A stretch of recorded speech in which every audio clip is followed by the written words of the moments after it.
Ibihe byiza kuri mwebwe mu dukurikiye muri mu bice bitandukanye mbaye ikaze muri gahunda z'amakuru yacu. Hari amakuru avuga yuko Mironko François Xavier usanzwe ari umushoramari mu nganda yakatiwe n'urukiko rw'ikirenga gufungwa imyaka igera kuri 2 ariko agasubikirwa umwaka umwe n'amezi 9 nyuma yo guhamwa n'icyaha cyo gutuka urukiko. Iki cyaha yagihamijwe ku wa 22 Gashyantare n'urukiko ruhita runamukatira gufungwa amezi agera kuri 3. Iki cyaha kandi kikaba gikomoka ku kuba Mironko yarandikiye urukiko rw'ikirenga arumenyesha ko ibyemezo yafatiwe n'inteko iburanisha mu rubanza yaburanaga byabaga bibogamye. Ibi kandi yanabisubiyemo kuri uyu wa gatatu ubwo yari yagarutse kuburana, bikanavuga ko hari ibyemezo by'urukiko yanze gushyira mu bikorwa.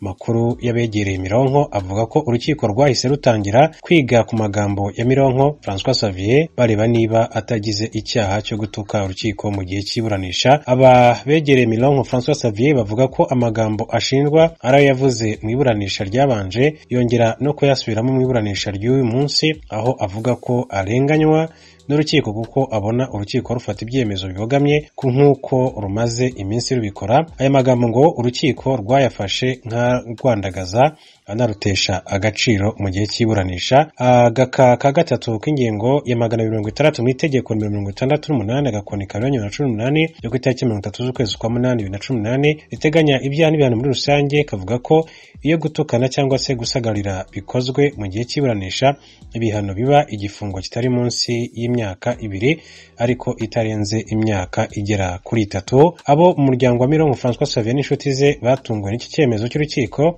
bavuga ko batunguwe no kuba iki ari icyaha, ati kuko we yavuze ibisa naho ashaka kurenganurwa, ari nabyo byari byatumye agana inkiko. Nkuko abo mu muryango wa Mironko François Xavier bakomeza kugenda tuve kuri inkuru ya Mironko François Xavier turi n'andi makuru atandukanye yakomeje kugenda avugwa. Amakuru rero yo mu karere k'ibiyaga binini bya Afrika, abarundi b'abanyekongo baba mu kiyaya ca Rusizi kiri mu buseruko bwa Republika ya Demokarasi ya Kongo bavuga ko bariko barangirwa kwiyandikisha kugira bazohabwe ikarata yo gutora hamwe na bamwe mu banyagihugu b'abakongomani bitewe nuko babita ko ari abanyamahanga. Inkuru y'umenyesha makuru w'ijwi rya Amerika Vedaste Ngabo ari Uvira. Aba barundi b'abakongomani batuye ahitwa Rubirizi, Nyamugari, Mutarure, Ndunda na Rusabagi bavuga yuko insorensore zo mu bwoko bw'abafurero ziyita Bazalendo ziri kwanga ko babarurwa. Kanyekongo Charles no munyamabanga wa Sheferia Plaine de la Ruzizi yemeza yuko hari uduce twinshi twandikirwamo bazatora twangiye abarundi b'abanyekongo kubarurwa. Hariho kete administrateur yasohoye circulaire ivuga yuko abakongomani bose bategerezwa kwitabira aronema kugira ngo babasansume amazo b'amatora. Ama rero kuja kuvuga ngo aba étranger bazo bakurikirane ntibaze batore, bacha badushiramo twebwe abarundi bakera ko turi aba étranger. Abo bafurero bari kubangira ko mufata amakarita yitora, none abagore babo b'abarundi bari kubigenza gutiwe. Nikwa nyene sinzi byo bagamije kuko nabanyina n'abashiki babo bakomoka ku barundi ariko babangira. Usibye aba barundi bari kwangirwa kubarurwa no guhabwa ikarita yitora, hari n'abaturage b'abanyamulenge nabo batuye Kamanyola ho muri teritwari ya Walungu bangiwe kwiyandikisha mu bazatora mu matora ateganyijwe mu kwezi kwa 12 uyu mwaka. Nubwo dufite habayeho ejo ku wa mbere niho hano mu Kamanyola cyatangije uburyo bifata amakarite mu gatondo, turatonda twese twatungana, abageze mu gatondo bafata amajeto.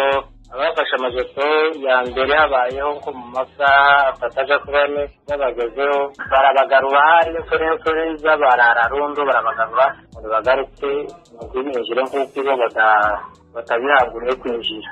Twabaje impamvu ituma bagarura, baratubwira ngo nibituruka ku nzego zo hejuru. Ngo rero duhamagaje abaseni baratubwira ngo biva ku nzego zo hejuru. Maniragaba Byashoni ni umunyamategeko ukorera muri iyi ntara y'Kivu y'Epfo, asanga leta ya Kongo yari kwiriye guhagurukira aba baturage bavangura abandi babita abanyamahanga kandi ari abakongomani. Nta muntu urutumbi, twese turi abaturage b'igihugu cya Kongo. Uburenganzira bwacu burangana imbere y'amategeko, nta urusha undi itegeko ngo avuka muri uyu muryango cyangwa muri uriya muryango cyangwa muri ubu bwoko cyangwa muri buriya bwoko. Iyo habayeho inegalite kandi hakabaho no kudafata abantu cyo kimwe, deja ni ikibazo c'est de fait. Iyi leta igomba gufata abantu cyo kimwe atabivangura. Ubwo n'igihugu tubuhabwa n'itegeko, tubuhabwa n'umuntu. Itegeko rirengera abantu bose.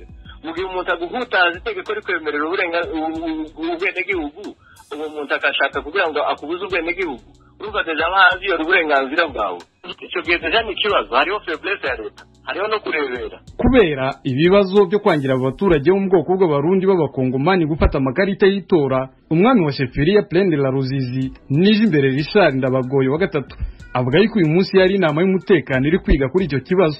Andi makuru ava Kamanyula avuga yuko naho habaye inama y'umutekano yavuze yuko ikibazo cy'abo banyamurenge bari kwangirwa gufata amakarita y'itora bazagisuzuma ejo kuwa gatatu. Ibibazo byo kuvangura abarundi b'abanyekongo n'abanyamurenge muri ibi bihe ari gutangwa amakarita y'itora bikomeje kwamaganwa n'abantu benshi barimo n'umuyobozi w'umujyi wa Uvira Kiza Muhato aho ashimangira yuko ayo moko ari abakongomani.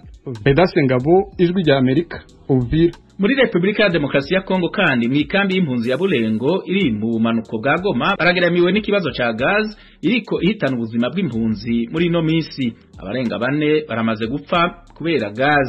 Jimmy Shukrani niyo nkuru adufiti. Impunzi zo muri inkambi ya Bulengo iri mu burengerazuba bw'umujyi wa Goma zivuga ko zihangayikishijwe n'ikibazo cy'igaze irimo gushyira mu kaga ubuzima bwazo.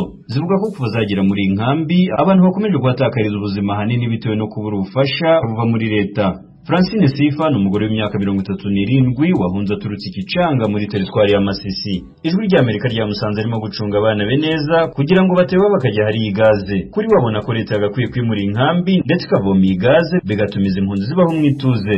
Gaze kubana nayo mugiye ahantu naguca umuntu yaba agiye kwituma nk'ahantu ukaja kumva ngo gaze yamufashe. Ibyo bintu rero bigatuma amaparcelle bari guhereza impunzi bakanga kuzibahereza bagakomeza bakicara barinze amaparcelle banari gupima ahantu hari gaze no gushishoza neza. Na n'ubu hari impunzi zikicara zitari zabona aho ziva. None nuko turi kubasaba bagire nimba baba bafite uko bakora bashaka n'ahandi bimurira abantu ahantu hatari gaze. Hitimana Emmanuel we ahangayikishijwe no kubona ababishinzwe batagira icyo bakora vuba na bwangu mu kurinda abaturage bahunze intambara naho bari bakaba bugarijwe na gazi. Ikihutirwa kuri we nuko guverinoma yakwimuriye inkambi mu kandi gace.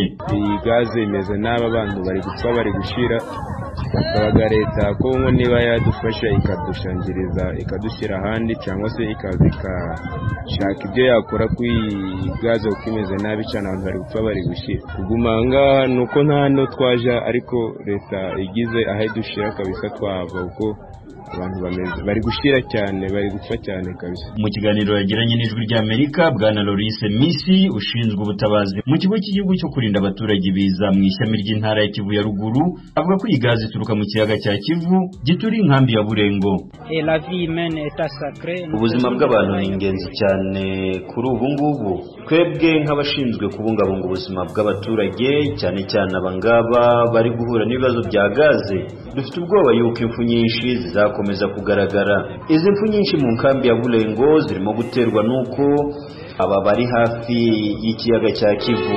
Ibyo rero bikaba biri gushira abantu benshi mu kaga ubuzima bwabo bukahatikirira.